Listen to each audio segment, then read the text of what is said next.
Welcome back to This Day in Irish History. I'm your host, Raymond Welsh.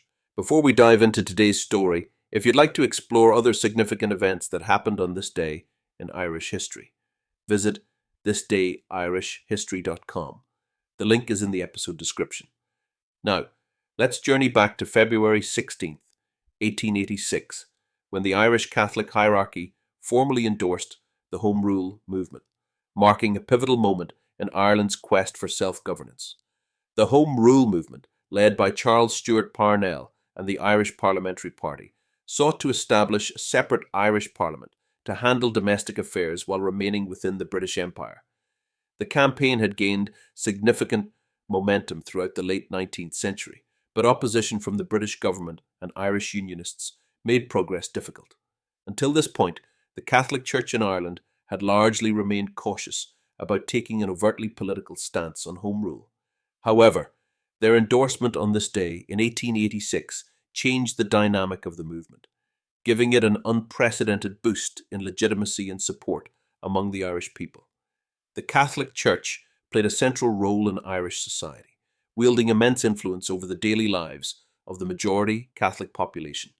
Many of the clergy were already sympathetic to nationalist aspirations, but an official endorsement from the hierarchy signalled a unified front that could not be ignored. By formally backing Home Rule, the bishops strengthened nationalist demands and provided moral authority to the movement, reinforcing the argument that Home Rule was not just a political necessity, but also a just and rightful cause. This endorsement came at a critical time. British Prime Minister William Ewart Gladstone was preparing to introduce the first Home Rule Bill in April 1886, a legislative measure that, if passed, would grant Ireland limited self-government. The backing of the Catholic hierarchy was instrumental in rallying public support and reinforcing Parnell's leadership. While the bill ultimately failed in the House of Commons due to strong opposition from Conservative and Unionist factions, the Catholic Church's stance ensured that Home Rule remained a dominant political issue for decades to come. Despite the failure of the 1886 bill, the endorsement by the Catholic bishops had long-term implications.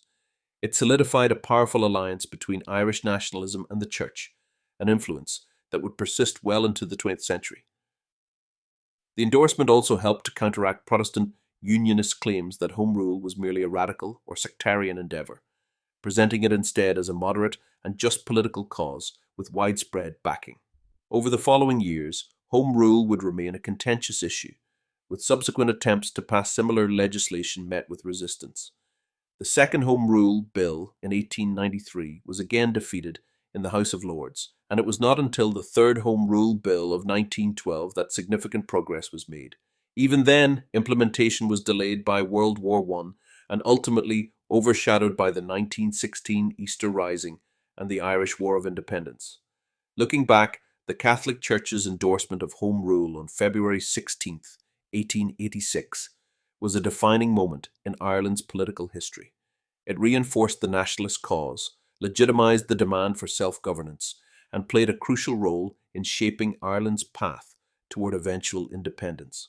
While Home Rule itself was never fully realised in the form originally envisioned, its legacy influenced the Irish Free State's establishment in 1922 and Ireland's eventual emergence as a fully independent republic. Thank you for joining me on this journey through Ireland's rich past. Please like and subscribe. And until next time, I'm Raymond Welsh. Slán go fáil.